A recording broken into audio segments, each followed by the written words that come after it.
Hello po mga kalingap, welcome back po sa aking YouTube channel. And ngayon meron tayong bagong nahanap, natutulungan po. Isang pamilya na naman po ito ng ating alamin ang kwento ng buhay nila. At syempre sa tulong ni Ate Rhea at ng Team Brooks yan. So Ate Rhea, onting background sa tutulungan natin ngayon. Ito ay broken family. Tapos mayroon siyang kapatid na special child. Tapos itong beneficiary na to ay wala siyang hindi na siya nag-aaral, huminto na siya. Then naghanap na lang siya ng trabaho para makatulong din sa kanyang tatay. Ilan taon na po to? Itong 17? 17 siya. So siya ang natin tutulungan. Pero sino ang kasama niya dito sa buhay niya? Yung tatay niya at yung kapatid niya din ng may isa siyang special child na kapatid. Nasaan ang nanay, Ate Rhea? Wala. Ang sabi ay nag-abroad daw ang nanay tapos hindi na sila binalikan. So iniwan din sila. Pero ngayon, ang ating tutulungan dito ay tatay at lalaking kapatid. Parang kila Mayris, nanay din ang umalis. So ito rin, ganun din po. Pero ibang kwento naman to. At ito, nagtatrabaho po sila dito sa Hollow Blocks. Pero hindi po sa kanila yan. Sila ay namamasukan lang din. And alamin natin. Tara, sama mo. Ikaw na pumasok sa kanila.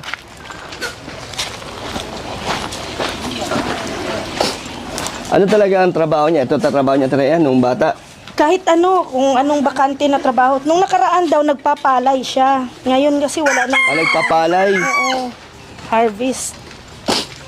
So, ito, ayun. Ito ba? Siya yan, Tere? Si Bitoy. Bitoy? Oo, si Bitoy. Ayun, o. Butit nakita ka namin, Bitoy. Yan, magandang tanghali sa inyo, Tay. At si Bitoy, kilala niyo po kami? Hindi pa. Ano po kami? Team Kalingap kay Kuya Bal. So, dito kami, Tay, para mag-abot ng konting tulong. Kung okay lang po sa inyo. Welcome to Garris TV channel. So nandito na naman tayo para silipin naman natin ang estimated salary ng isang Kalingap team member na si Kalingap Dan. So ito mga sa isa din charity vlogger kaya supportan din natin ang kanyang channel kagaya ng pag-support natin siyempre sa lahat ng mga Kalingap team. So siyempre huwag nyo rin kalimutan na isama sa pag-support ang Danjoy Love Team. And then siyempre isama nyo na ang aking channel. So ito ay request naman ni Linda Dilig. So idol, maraming salamat sa iyong request and then siyempre sa pagsubaybay mo sa aking channel. Ingat ka palagi dyan and God bless. So mga lods, yung nakita nyong video ni Kalingap Dan, yan lang ay isa lang sa mga kababayan natin na kanyang tinutulungan bilang isang charity vlogger. Kaya suportahan natin ang kanyang channel para mas marami pa siyang matulungang mga kababayan natin. So mga lods, kung bago pa kayo sa aking channel, pakiclick naman ang subscribe natin and then siyempre pakipost na rin ang notification bell para lagi kayong updated sa ating video. So ano pa ba ang hinihintay natin mga lods? Let's go!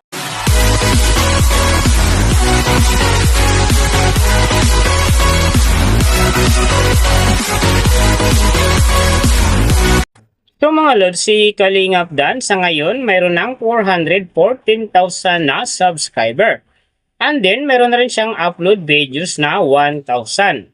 So, may total views naman siya ngayon na 66 million. And then, yung account niya ginawa ito noong January 2, 2022. So, doon naman sa kanyang total grade, nakakuha siya ng B-. And then, sa kanyang social blade rank naman, nasa 168,425. So, doon naman sa kanyang subscriber rank, nasa 1,890. And then, sa kanyang views rank naman, nasa 279,777. So, doon naman sa kanyang page rank, nasa 648. And then, sa kanyang people rank naman, nasa 1,455. So, nakita na natin yung kanyang ranking. Silipin naman natin yung kanyang last 14 days na subscriber, views, and then yung kanyang earning.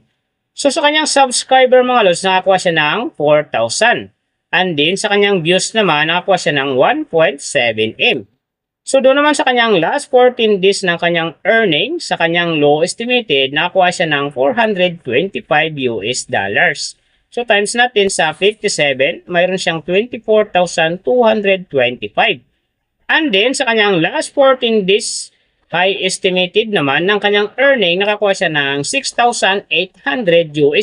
So, times natin sa 57, mayroon siyang 387,600. So nakita na natin yung kanyang ranking, last 14 days subscriber, views, and din yung kanyang earning.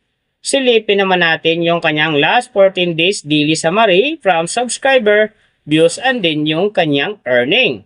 So sa kanyang subscriber mga lods, may 4 na araw akong nakita rito na umangat ng tig 1K. Simula nung March 12, nakakuha siya ng 1K. Nasundan naman ito ng March 15, nakakuha ulit siya ng 1K. And then, pagdating ng March 20, nakakuha na naman siya ng 1K. So yung last, yung March 24, nakakuha siya ng 1K. Kaya ang kanyang subscriber ngayon nasa 414,000. So doon naman sa kanyang views mga lods, yung mga ganda rito, March 13, nakakuha siya ng 753,000. And then, pagdating naman ng March 18, nakakuha siya ng 115,000. So yan, ang magagandang views naman na nakuha niya mga lods. So doon naman sa kanyang earning, tingnan natin dito yung March 13. So sa kanyang low estimated, nakakuha siya ng 188 US dollars. And then sa kanyang high estimated naman, nakakuha siya ng 3,000 US dollars. So ang mga yan naman mga lods, daily summary lang, mas maganda kung silipin natin yung naka-round off na from daily, weekly, and monthly para malaman na natin kung magkano na ngayon ang estimated salary ni Kalingap Dan dito sa YouTube. So unahin natin yung kanyang daily average. So sa daily subscriber, nakakuha siya ng 400. And then sa kanyang views naman, nakakuha siya ng 98,005. So doon naman sa kanyang daily, low estimated ng kanyang earning, nakakuha siya ng 25 US dollars. So times natin sa 57, mayroon siyang 1,425. And then sa kanyang daily high estimated naman ng kanyang earning, nakakuha siya ng 392 US dollars. So times natin sa 57, mayroon siyang 22,344. So yan mga lods ang kanyang daily average. So pupunta naman tayo sa kanyang weekly average. So sa weekly subscriber, nakakuha siya ng 2,000. And then sa kanyang views naman, nakakuha siya ng 538,893. So doon naman sa kanyang weekly, low estimated ng kanyang earning, nakakuha siya ng 135 US dollars. So times natin sa 57, mayroon siyang 7,695. And then, sa kanyang weekly high estimated naman ng kanyang earning, nakakuha siya ng 2,200 US dollars. So, times natin sa 57, mayroon siyang 125,400.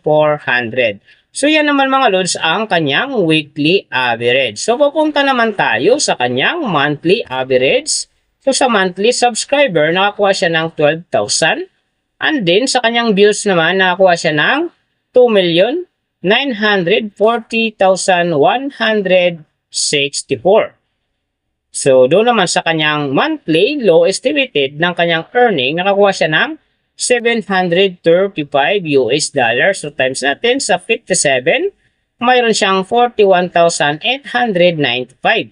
And then, sa kanyang monthly high estimated naman ng kanyang earning, nakakuha siya ng 12,000 US dollars. So, times natin sa 57, mayroon siyang 684,000.